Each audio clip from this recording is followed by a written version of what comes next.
Hello and welcome everybody. Today's topic that we are going to discuss is polymer chemistry. So let us start. Fatafat se. There are many terms and many topics, subtopics included under polymer chemistry. The very basic one, what are polymers? Now polymers are macromolecules or high molecular mass compounds containing a large number of repeating structural units, and these repeating structural units are known as monomers. So done with polymers. Next term that we are going to see is monomers. So monomers are the single repetitive units which make up your polymer. Okay, next is polymerization. So the process of converting this monomer or this single units into a polymer is known as polymerization technique. So let us see an example explaining the above three terms. The above three terms were polymer, monomer and polymerization. For example, consider monomer as A and B. So when you will combine A and B, what it would form? It would form an polymer like this way. And the technique of converting these two monomers into this macromolecule is known as polymerization. So very famous example of polymer is ethylene. See the ethylene monomer molecules. When you will polymerize it, it would form a polymer in this way and the name would be polyethylene. Nomenclature of polymer is quite easy and quite interesting. What you have to do is you will add poly in front of the molecule's name. If you don't know anything, you can do with this basic thing. And the double bonds over here, they have opened into single bonds and the chain is extended because more carbon atoms are added to both the sides after polymerization, so that double bond is vanished from here. Okay, next, the type of polymers. So basically there are two type of polymers, that is homopolymer and copolymer. So let us see about homopolymer. The monomer units, when they are same, or a single monomer unit you are using to prepare a polymer, that would become a homopolymer. See, definition is given over here. For example, we are using A type of monomers and we have formed polymer out of A type of molecules, that becomes your homopolymer. Or if you want to see the example by taking some polymer, then again consider ethylene monomer, and when you will polymerize it, the whole chain or the whole backbone would contain CH2 CH2 CH2 CH2. That means your ethylene molecules. That means this type of polymers become a homopolymer containing a single type of or a same type of monomer unit. Next one is copolymer.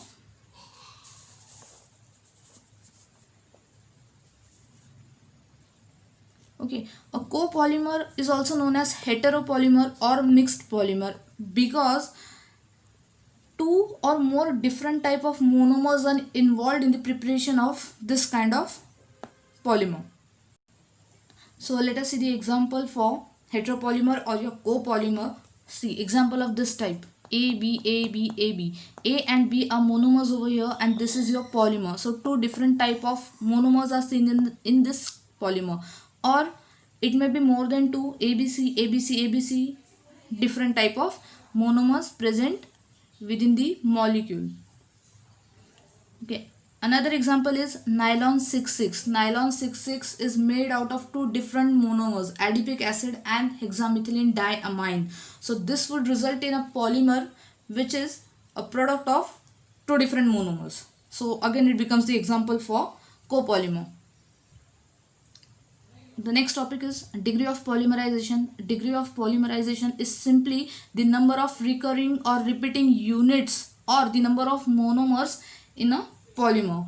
So for example, if your polymer is having two repeating units, then you would call it as dimer, 3 units trimer. Like this way you can add on the numbers. And there is a term high polymer. High polymer is when the degree of polymerization is of order of 100. That means when your polymer will contain 100 repeating units, it would be known as high polymer.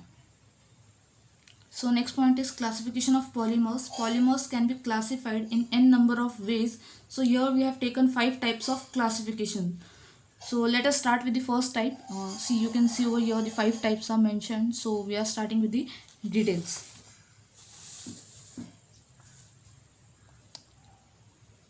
So the first type of classification is based on the source or origin from where you are getting the polymer, the source. So there are three types of polymers depending on this: natural polymers, synthetic polymers, and semi-synthetic polymers. So natural polymers, obviously those found in nature or isolated from natural materials. Examples are starch, cellulose, silk, wool, rubber, protein, and natural rubber. So the second one is synthetic polymers. Of course, polymers that are synthesized or prepared in the lab, also known as man-made polymers. So examples are polyethylene, polyester, nylon 6, nylon 6,6, PVC, bakelite, and etc. There are many more synthetic polymers. The third type is semi-synthetic polymers. When you do modifications on natural polymer, those polymers are known as semi-synthetic polymers. So see over here also, polymers derived from modification of natural polymer. Example: acetate rayon, viscous rayon, cellophane, vulcanized rubber, and etc. There are many more. The second type of classification is based on structure. How the structure of polymer is, how does it look? So again, it has three parts: linear polymers, branch polymers, cross-linked or network polymers, or 3D polymers. So your linear polymers are of this type, you can see over here. Polymers in which monomers are linked to each other to form long, elongated and linear chains as per its name. Second is branched polymers, having pendant type of side branches to the polymer, are included under this type. When monomers are joined to form a long chain, yes, they are forming a long chain but with side branches, those type of polymers are known as branch polymers. And your third one is cross-linked or network polymers. They form a 3D network or a structure.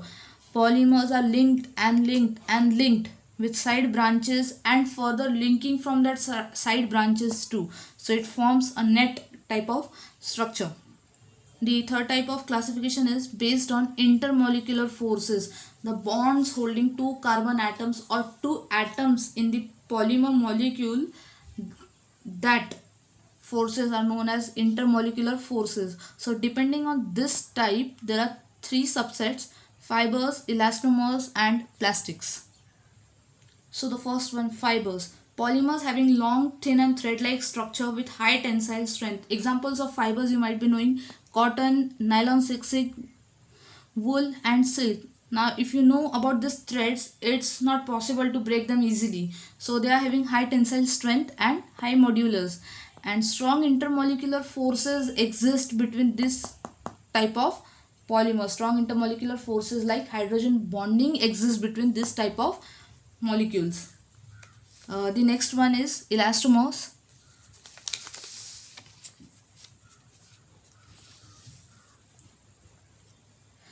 So elastomers, they are having weak or weakest intermolecular forces present in between them. So elastomers comes from elastic. It allows you to stretch. Okay, that property is present in this type of polymers. So weak forces are present in between two atoms or two monomers, which allow the stretching of molecule. Example is Buna N, Buna S, and a neoprene. Third one is plastic. Now plastic, as you might be knowing, plastic is high molecular mass compound that are malleable. Malleable means you can mold it. It is able to be given shape and can be molded into solid objects. There are two types of plastics depending on its molecular structure. The first one is thermosetting plastic and the second one is thermo-softening plastic or thermoplastics. So let us see the first one, thermo-softening plastics, also known as thermoplastic. Long molecules, either linear or branch chain, formed by addition reaction. These polymers have small molecular weight and weaker intermolecular forces. So the physical forces between the two consecutive monomers or molecules weaken on heating.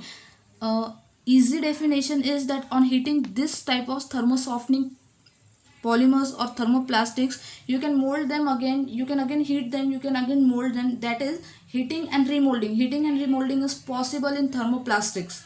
Okay, the easiest one. Examples are polyethylene, PVC, polystyrene, cellulose, cellulose acetate, cellulose nitrate, etc. Then the second type is thermosetting plastics. Thermosetting plastics cannot be softened by heating and cannot be reused or reshaped. So एक बार heat करने से आप उसको फिर से shape नहीं दे सकते. जो इनिशियल लेवल पे आप लोग ने उसको हीट किया है, उसको जो भी शेप दिया है वो इंटैक्ट होने वाला है. That is your thermoset. फिर से आप उसको सेट नहीं कर सकते, इसलिए उसका नाम है थर्मोसेट और thermosetting plastics.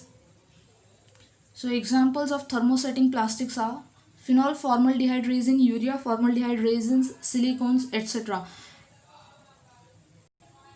So the next type of classification is based on the mode of synthesis, how you are preparing the polymer, that is your mode of synthesis. So depending on this type, there are two subsets: addition polymerization and condensation polymerization. So let us head towards the first type of polymerization, that is your addition polymerization. Okay. So see, it involves addition of monomers. Likewise, it's in the name, addition of monomers. Monomers keep on adding onto one another's. What could be the monomers used in this case? It could be any unsaturated compounds, double bond, triple bond, or anything unsaturated, or derivatives of ethylene. Polymer makes high use of ethylene derivatives that you could take as monomers. And addition polymers have same empirical formula as their monomers, because the whole addition polymer is made out of a single type of monomer. So the empirical formula resembles. And one more point to be noted is nothing is lost during this type of polymerization. Monomers just get added with no removal or no loss of anything. Example is polyethylene, polypropylene, PVC.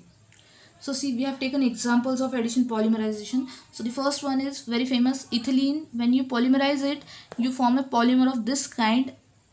It occurs by addition. Okay, so this double bonds open and a new molecule gets added onto it. Again, active site is created and again another monomer comes and joins to it. Another example is propylene. Polymerize it. What we do is, ethylene, this is an ethylene derivative actually, you can tell it as. We write the double bond over here, and whatever the substituent is here, we place it this way for easy convention of naming and of writing the polymer. So it forms polypropylene. Next type is condensation polymerization. This is an important one because you will get many examples or many questions from condensation type. A little bit different than addition. Large number of monomers combine with the loss of simple molecules. Yes, when two monomers are getting added or getting reacted, something would be lost from that. Something would be lost, like simple molecules, H2O, NH3, HCl, ROH. Okay, when the word comes condensation, many of you think that only water molecule would be removed. Condensation does not means only water molecule would be removed. Anything which is having a smaller molecular mass could get removed from that reaction during condensation polymerization or any other condensation reaction. So molecular formula or the empirical formula of monomers is different as compared to polymer, because polymer would be containing two different repeating units and monomers are also two different things. So the empirical formula of monomers and polymers wouldn't match. Involves two monomers, and yes, monomers generally contain two functional group. The functionality of polymers is two. It would be having two functional groups present in it. We would see that with examples. Examples are nylon 6,6, terylene, bakelite, etc. And the fifth type of classification is based on the nature of atoms present in the backbone chain. The backbone chain of polymer, the main chain, which type of atoms are present in that chain, that would decide the nature of polymer. So depending on that, there are two types: organic polymers and inorganic polymers. Now the name is suggesting you something.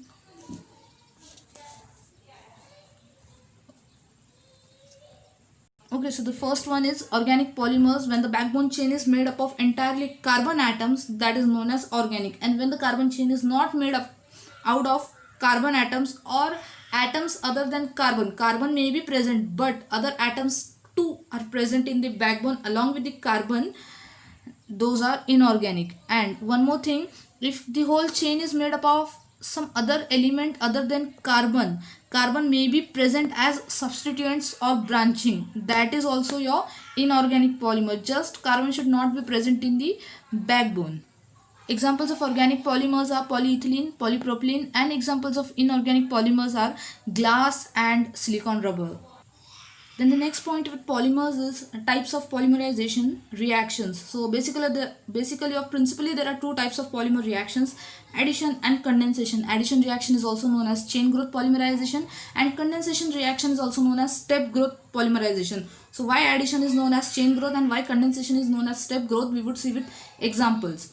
These names are coming from the way of their mechanism. So let us see the first one, addition polymerization. Addition polymerization occurs in three steps. The first one is chain initiation, second one is chain propagation, and third one is chain termination. Chain initiation means to start a reaction. To start an addition reaction, you would need something reactive species to react with the monomer to activate it and then carry on the reaction further. You simply cannot carry out an addition reaction without an initiator.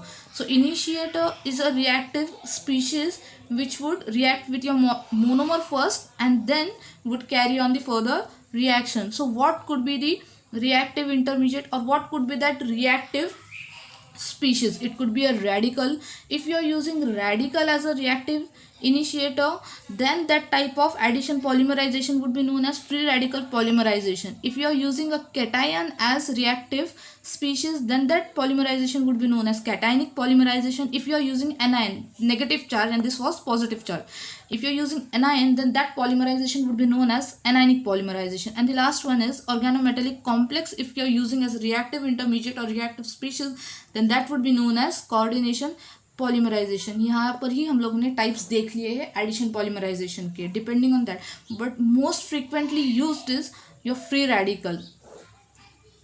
Next step is chain propagation. Okay, when your initiator reacts with monomer, active site is formed, and from that active site another monomer units get added and a new active site is created. So your monomer adds onto the chain, and each new monomer units create an active site for the next attachment. And at the last is chain termination. When you have to stop the process of polymerization, you need to add something or you need to do something, that is your chain termination. At that process, the polymer will stop adding on to new monomers. The active site is neutralized, stopping the chain growth. So let us see with this example the three steps. Chain initiation step. So there are many compounds which can act as initiator. I have taken one out of that. So what happens, the bond between is breaking. Bond contains 2 electrons. After breaking, it would give 1 electron to this oxygen and 1 electron to this oxygen. So you are getting 2 intermediate species. Okay, with this, see, it is a radical type. Further processing would give you this free radical initiator. So what this free radical initiator do, it reacts with the monomer unit. So we are considering polyethylene case. So ethene or ethylene is the monomer. So that radical is reacting with your monomer and creating an active site. So this electron is going over here and this is further passing over here. So see, it has created a active site over here, active or reactive site. What it will do in the second step, that is your chain propagation step, this species would keep on adding to further monomers and keep on growing the length of the chain. So this is your chain growth or addition polymerization. So quickly let us see some important addition polymers. So first one is your polyethylene or polyethylene. In polyethylene or polyethylene, there are two types: low density polyethylene LDPE and high density polyethylene HDPE. So see, let us see the first one. LDPE, that is a low density polyethylene. It is produced by heating pure ethylene under high pressure using oxygen as initiator. Some conditions are given to form these two different type of polyethylene. So this is having pressure about 1500 atmosphere and temperature range is also high, and you are heating in that high pressure and high temperature range, and the resulting polyethylene you are forming is low density one. Okay, Then the next one is high density polyethylene.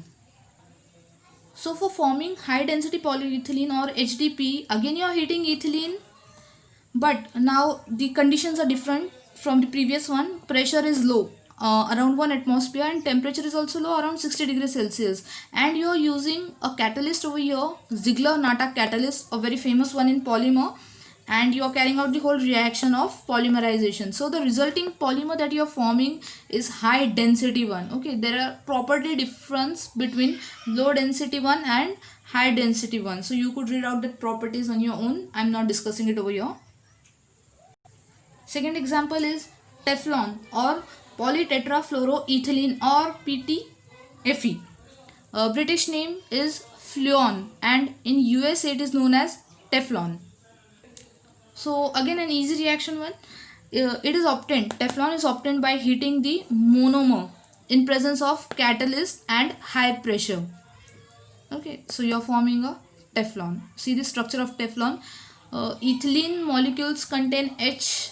Those H are replaced by F, and the resulting molecule is your monomer or tetrafluoroethylene. The third example of addition polymerization is Orlon or your polyacrylonitrile, or also known as PAN. Keep in mind the different names of polymers. You could get anything in exam. Okay, polymerization of acrylonitrile. See the structure of acrylonitrile. This is the vinyl group and cyanide is added onto this position. So that becomes your acrylonitrile. In presence of peroxide catalyst, you are polymerizing this monomer into this structure. Simply the double bond over here is vanished and bonds are opened outside the bracket. That becomes your polymer. So the second type of polymerization reaction is condensation polymerization, also known as step growth polymerization. First of all, no free radicals are involved in this type of polymerization. A series of condensation reactions occurs, so known as stepwise. One reaction, two monomers are starting, then one step, then one step, then one step. So its name is step growth polymerization. And the functionality of each monomer should be 2 or more. Functionality means the number of functional groups present on your monomer should be at least 2 or more than 2. You would see this in example, how there is bifunctionality or polyfunctionality. So this is the basic criteria for condensation polymerization, that your monomer should contain 2 or more functional groups for condensation reaction or condensation polymerization to be carried out. And condensation reaction comes along with loss of molecules, like we have discussed previously. So see the 3 famous examples of condensation polymerization reaction: formation of nylon 6,6 by reacting adipic acid and hexamethylene diamine. Next, formation of bakelite reacting phenol and formaldehyde. And the third example is polyester, also known as stearin, also known as Dacron, by reacting terephthalic acid and ethylene glycol. We are going to see the reactions in detail.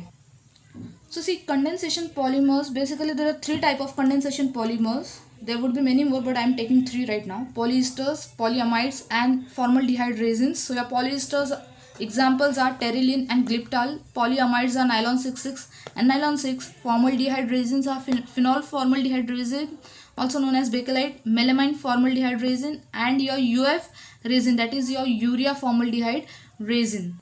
So let us first see the polyesters type. And in this polyester type, the first example is terylene, and the British name for terylene is Dacron. It is prepared by using dimethyl terephthalate and ethylene glycol. Okay, by reacting these 2 monomers, you are getting terylene. From where this name is coming, terylene.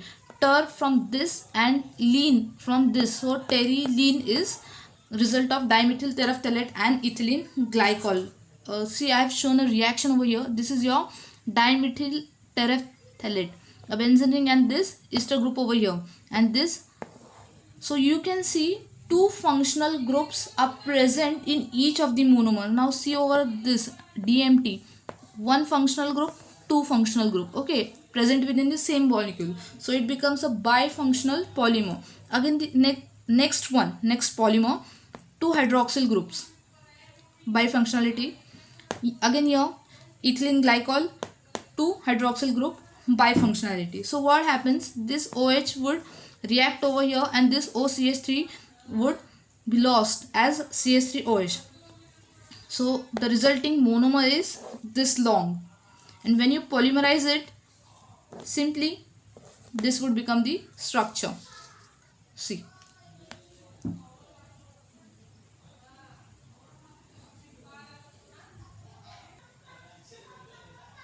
So the next example is glyptal. Glyptal is formed by reacting ethylene glycol and phthalic acid. So ethylene glycol is having two hydroxyl group, that is its functionality is 2, that is it's bifunctional. Again your phthalic acid is containing two acid groups, so it becomes bifunctional. The necessity or the requirement for condensation reaction to occur. So when you are polymerizing it, what happens, this alcohol O is having lone pair of electrons, it would attack at this position and this OH would be lost, taking this H and neutralizing the positive charge on oxygen, removal of H2O as per condensation requirement.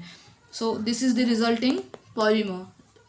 Polymer reactions are quite easy as compared to organic one. So the next type of condensation set is polyamides. So your polyamides contain nylon 6,6 and nylon 6. So let us see an interesting case of nylon 6,6 prepared from adipic acid and hexamethylene diamine. So this is structure of your adipic acid. See, adipic acid is having two carboxylic groups, one here and one here. So it is bifunctional, and again your hexamethylene diamine, two amine groups, NH2 NH2. So again it becomes bifunctional.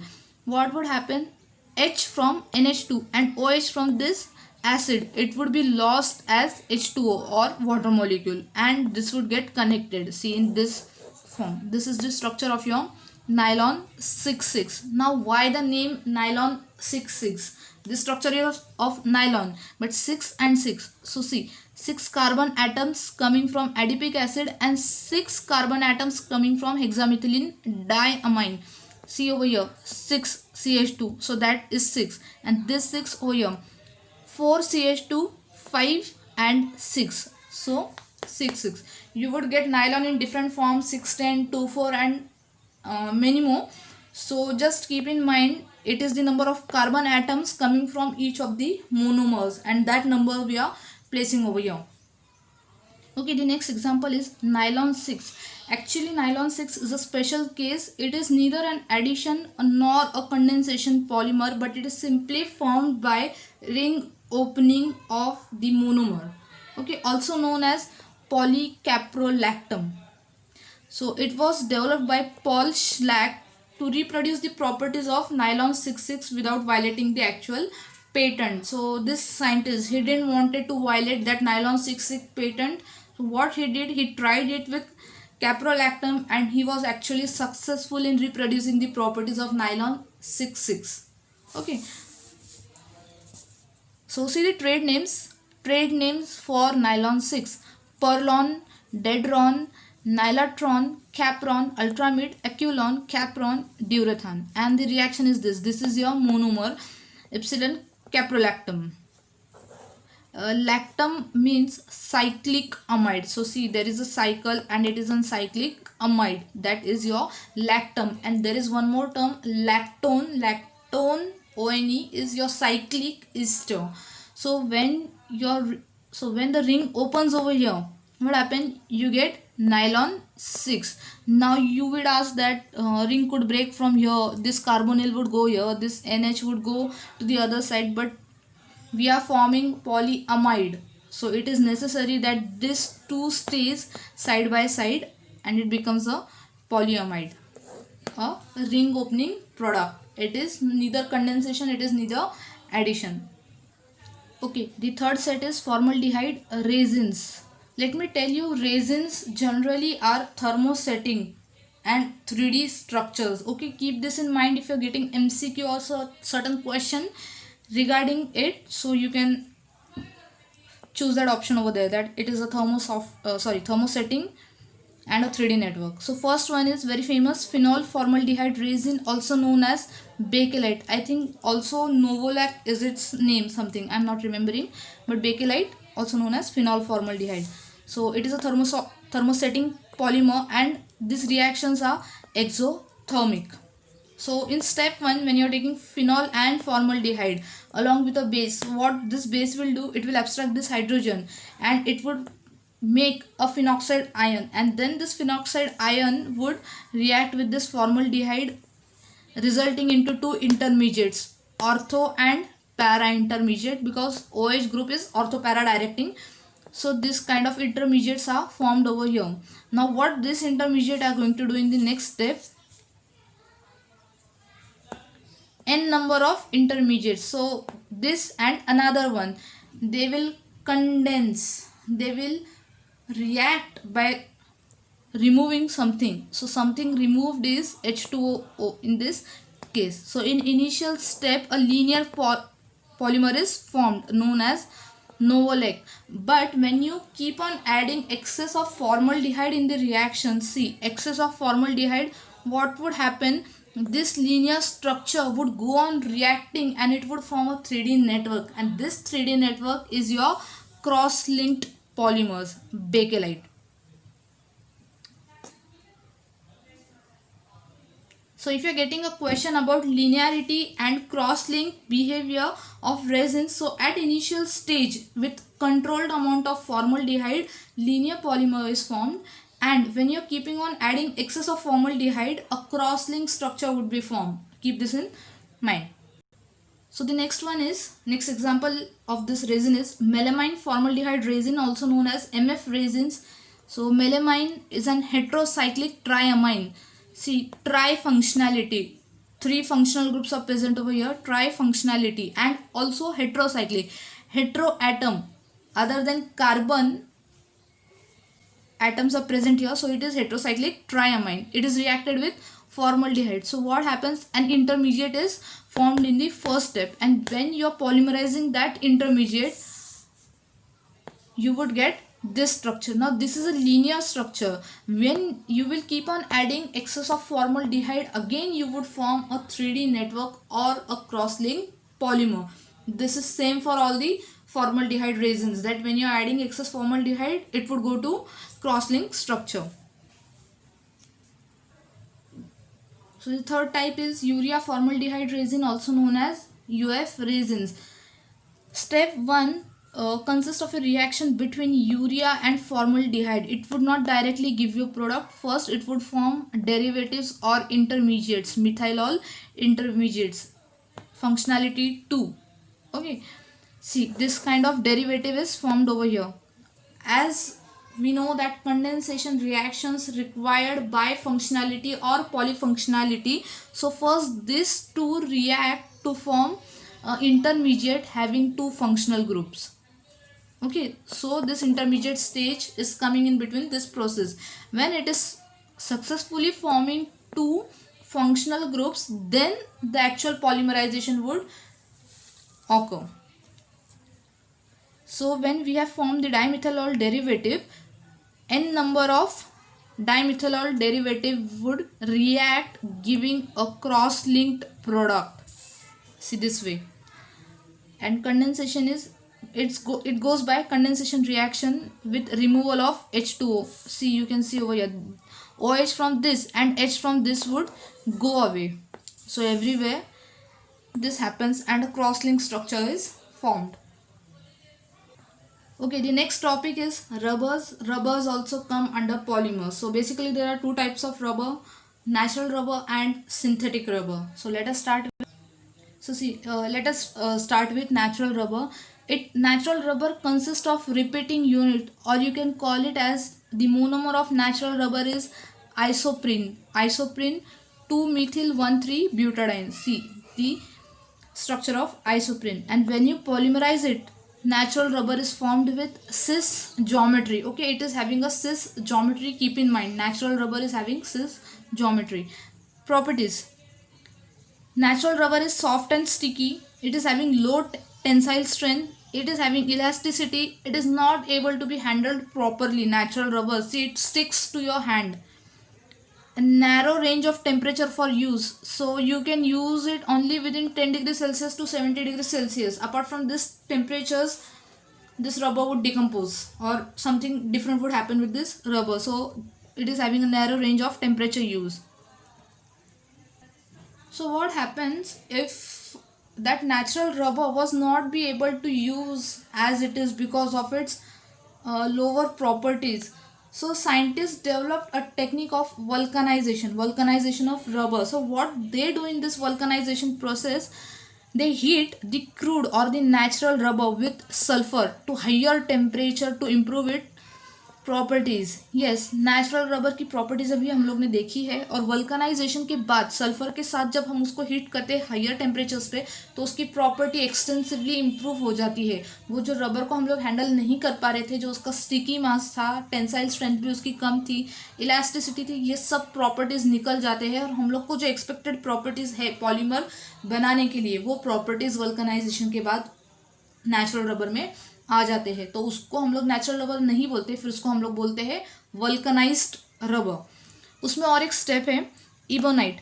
When cross linking becomes extensive. Yes, जब sulphur हम लोग add कर रहे होते हैं तो sulphur क्या करता है, क्रॉस लिंक्स करता है, ब्रांचेस फॉर्म करता है मेन जो चेन है इसके ऊपर. ओके, तो जब ये क्रॉस लिंक एक्सटेंसिव हो जाती है, बहुत ज़्यादा हो जाती है, तो रबर क्या करता है, उसकी रबर की जो इलास्टिक प्रॉपर्टी है वो चली जाती है. ओके, चली गई. तो उसके बाद क्या होता है, इलास्टिसिटी चले जाने से एक हार्ड प्लास्टिक मटेरियल तैयार हो जाता है उस रबर से. That is known as ebonite. So ebonite is nothing but a hard plastic material resulted from extensive cross linking of vulcanised rubber.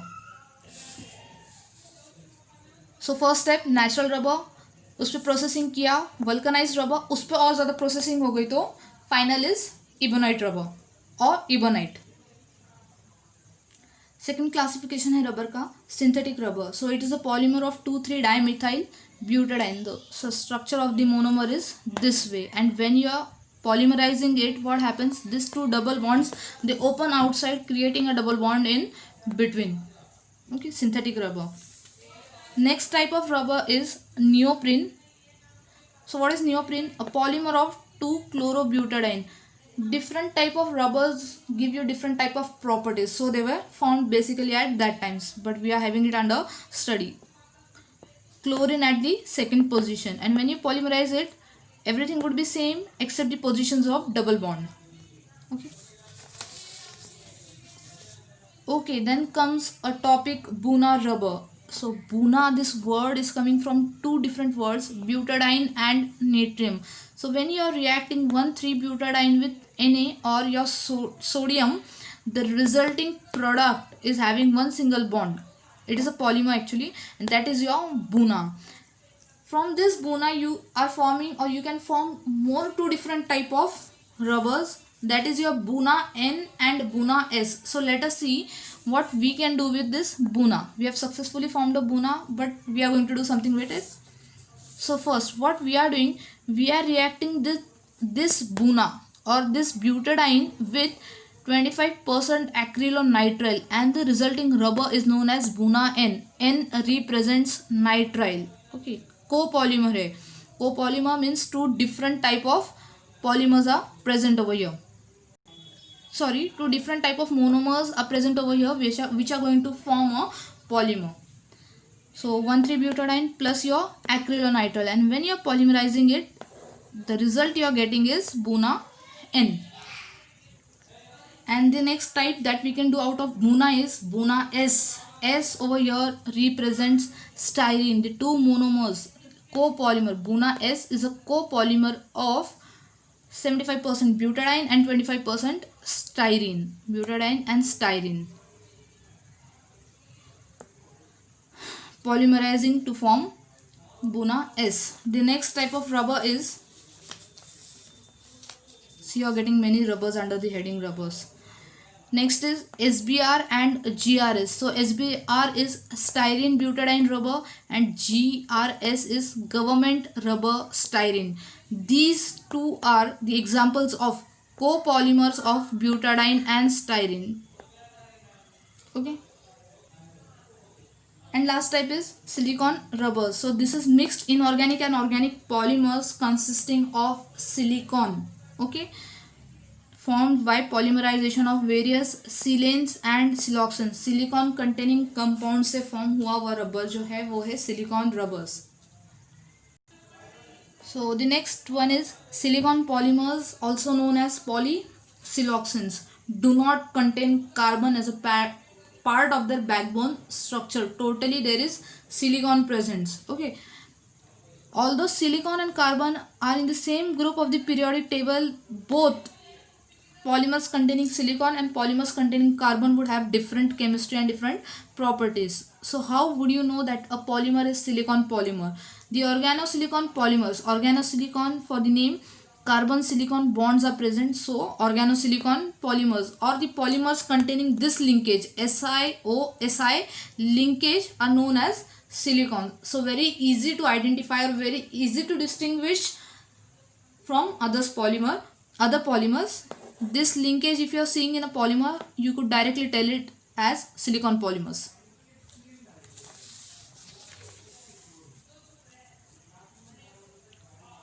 See the structure of silicon polymer or polysiloxanes.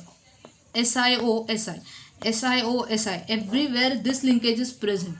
Okay, you are not seeing a trace of carbon over here.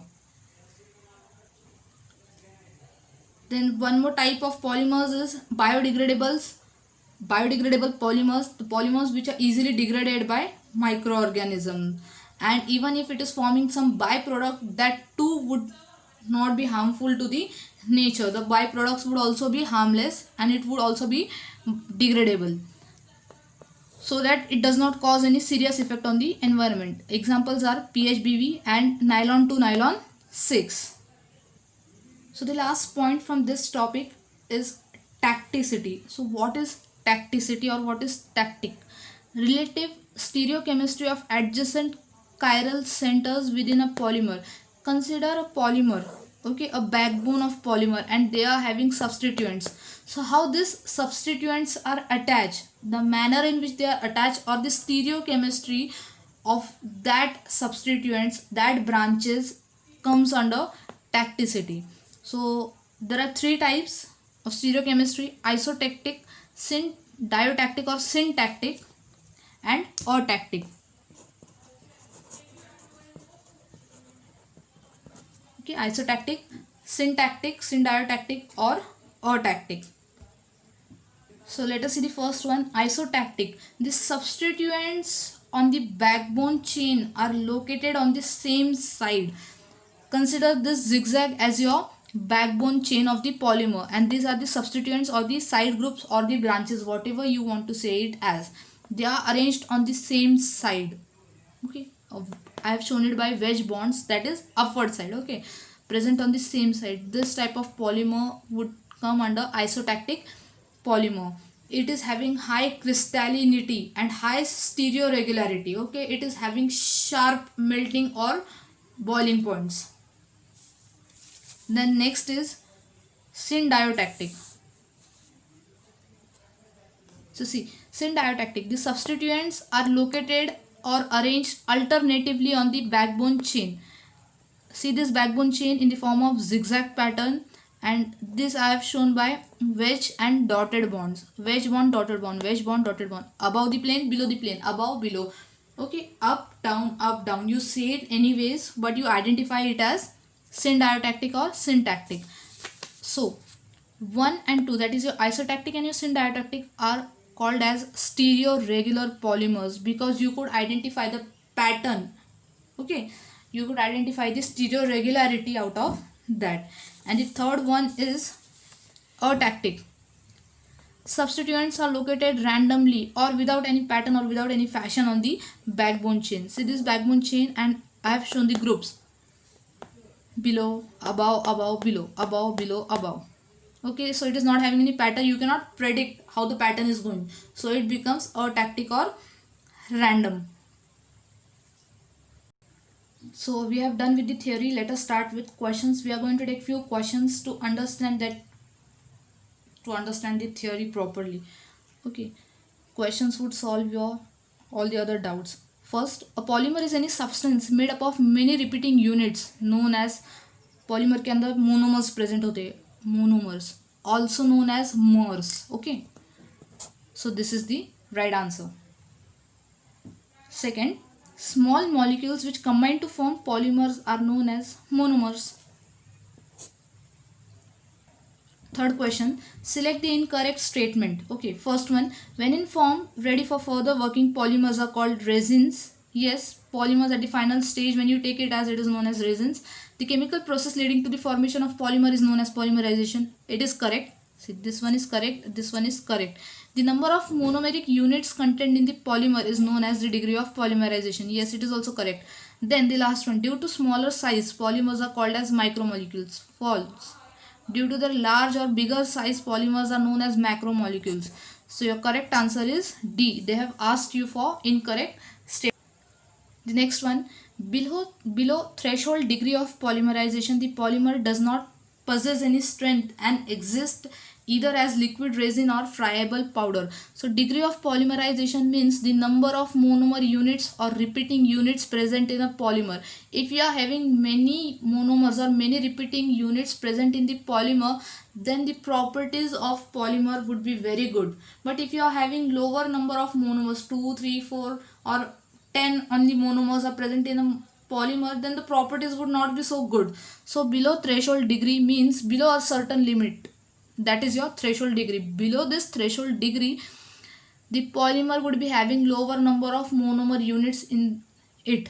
So the properties would not be good. So it would not be having any strength and it would be existing as liquid resin or friable powder. So the answer is true. Next one, the functionality of ethylene glycol is, functionality we have discussed before, the number of functional groups present in a monomer is known as functionality. So for knowing the functionality, you should be knowing the structure of the given compound. So ethylene glycol is having 2 hydroxyl groups. Okay, so I am marking it as 2. Next, which of the following polymer is not classified under the category of configuration? Just now we have seen the last point, tacticity or the configuration of polymers. Tacticity is also known as configuration of polymers. So in that we have seen isotactic, syndiotactic or syntactic and atactic. So out of this, the non-matching one is cross-linked. Okay, cross-linked is not categorized under that. Next one, styrene acrylonitrile is an example of copolymer, homopolymer, linear polymer, amorphous polymer. So you might not be knowing about whether it is linear or not, whether it is amorphous or not. Even I am not knowing that, but I know that I am getting to say 2 different names over here, styrene and acrylonitrile. So on based of that, I am marking my answer to be copolymer. Okay, 2 different monomer units are present in a polymer. So your polymer is styrene acrylonitrile. It is obviously containing 2 different monomers, styrene and acrylonitrile. So it would be a copolymer. That would be a correct answer. It is known as SAN. Okay, this polymer is also known as SAN and it is used in place of polystyrene. The next one, select the incorrect statement. Thermoset, we have seen under plastic, thermoset and thermoplastics or thermosoftening plastics. So out of that, thermoset are formed by condensation polymer reactions. Yes. Thermosets have 3D cross-linked network structures. Yes. Thermosets soften on heating and stiffen on cooling. So no. Thermoset, once you do it, it sets forever. You cannot again and again heat it, mold it. You cannot do that. And fourth, thermosets are generally insoluble in any solvent due to its cross-linked nature. It is also true. So your correct answer is C. The next one, cryoscopy refers to, even if you are not knowing any of the options, but cryoscopy you should know, it is related to very cold something. Cryoscopy means something very cold. So see, check for the options. Osmotic pressure measurement, elevation in boiling point, freezing point. Yes, this word is something very related to cryoscopy. So cryoscopy refers to freezing point diffraction measurement for finding out the molar mass. It is used for finding out the molar mass. Next one, higher molecular weight polymers are tougher and more heat resistant. Yes, it is true. The more the number of monomer units present in the polymer, or more the degree of polymerization, more are the better properties. Next one, which of the following is thermosetting polymers? Polystyrene, polyolefins, nylons and phenolic resins. So keep in mind that whenever the term comes resins are generally thermoset. So out of this you can without any doubt take for phenolic resins. Maybe it. Next one, which of the following kind of polymers are known for their high crystallinity? Like I have already told you, isotactic, the first one. It is having all the groups on the same side, highest stereo regularity among the three. So crystallinity also is high in isotactic. Little less than that syndiotactic, and nothing to autactic. Next one, the characteristics of condensation polymerization are only CC linkages present in polymer structure. No, not necessary that only carbon-carbon linkages are present, because you are taking two very different monomers having bifunctionality or polyfunctionality. There may be bonds having other atoms also, or your polymer backbone chain may contain other atoms than carbon. So first one is not correct. Use of bifunctional or polyfunctional monomers, yes, this is correct one. And elimination of small byproducts, yes. Which of the following is true? Out of this three statement, which of the following is true? Only second and third. So your answer is B, second and third. Which of the following monomers are unsuitable or not suitable for condensation polymerization? While seeing the examples of condensation polymerization, we have seen many things that we need to carry out condensation. So let us see. Propanoic acid and ethanol. Next is butadienic acid and glycol, diamines and dicarboxylic acid, and fourth is hydroxylic acids. So if you are focusing on it, we can see that the three options B, C and D, the structures they have mentioned over here are either bifunctional or polyfunctional. Means butadienic acid is having two acid groups, glycol is having two alcohols, diamines bifunctional, dicarboxylic acids bifunctional, hydroxylic acids hydroxy group and acid group bifunctional. Only your first option, propanoic acid and ethanol, they are having only one and one functional group present in them. So for knowing the functionality, as I told you, you should know the structure, or you should be able to guess how many functional groups are present in a structure by their name. Like dioc, so we can guess there might be two something. So propanoic acid is having only one acid group and ethanol is having only one OH group. So this is not possible. So this pair would not give you condensation polymer. So the correct answer is A. Which of the following is true for the resultant product formed when molecules of phthalic acid reacts with the molecules of glycerol? So let me simplify the question. When phthalic acid is reacting with glycerol, you should know the structure of phthalic acid and glycerol. When they are reacting with each other, what kind of product is formed? They are not asking you for name, they are asking for the structure. Okay, whether it is branch, whether it is cross-linked, whether it is linear, or none of the above. So phthalic acid is having two acid groups and glycerol is having three alcohol groups. Functionality is higher, bifunctional and trifunctional. So firstly, when at the initial stage, phthalic acid and glycerol would give linear structure, but glycerol is having three alcohol groups, that is, it is trifunctional. So more and more phthalic acid would get reacted with glycerol, resulting into cross-linked polymer. So your answer is B, cross-linked polymer. So keep in mind, more the number of functional groups, the resulting product would tend to be cross-linked. Next one, which of the following categories cellulose nitrate falls into? Natural, synthetic, semi-synthetic? None. Cellulose is a natural polymer, okay, and cellulose nitrate is the modification of cellulose. So we have seen in the previous classification that when you make modifications on natural polymers, that are known as semi-synthetic. So it is neither natural and it is neither synthetic, it is in between them, it is semi-synthetic, because you have modified cellulose into cellulose nitrate. Okay, the next one, polymer with alternate D and L configurations, alternate D and L configurations are known as syndiotactic. Isotactic is having all on the same sides, syndiotactic or syntactic is having alternate. Okay, so answer is C. Trans form of polyisoprene is, isoprene we have discussed while discussing rubbers. Natural rubber was the polymer of isoprene. I have told you, keep in mind that natural rubber is of cis geometry.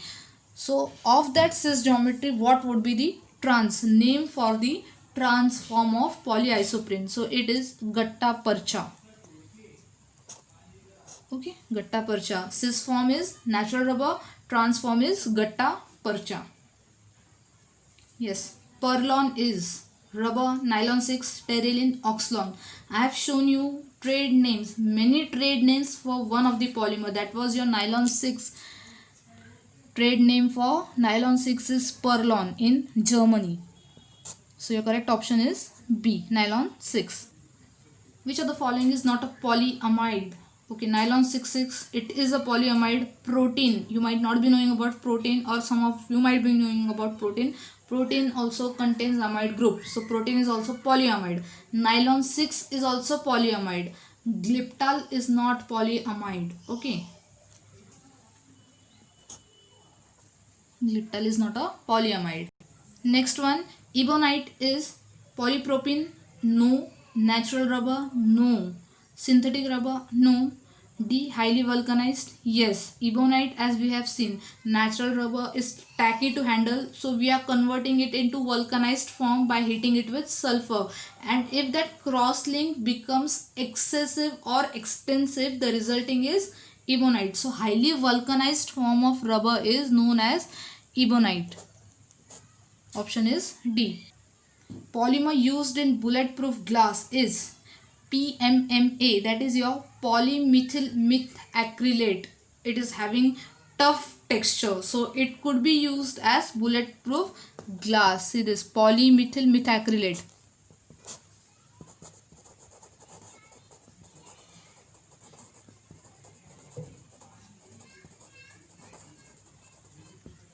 Polymethyl methacrylate.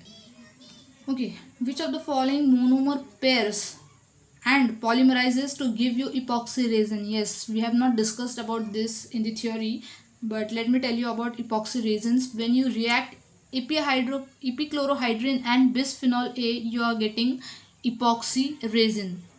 Okay, so answer is A.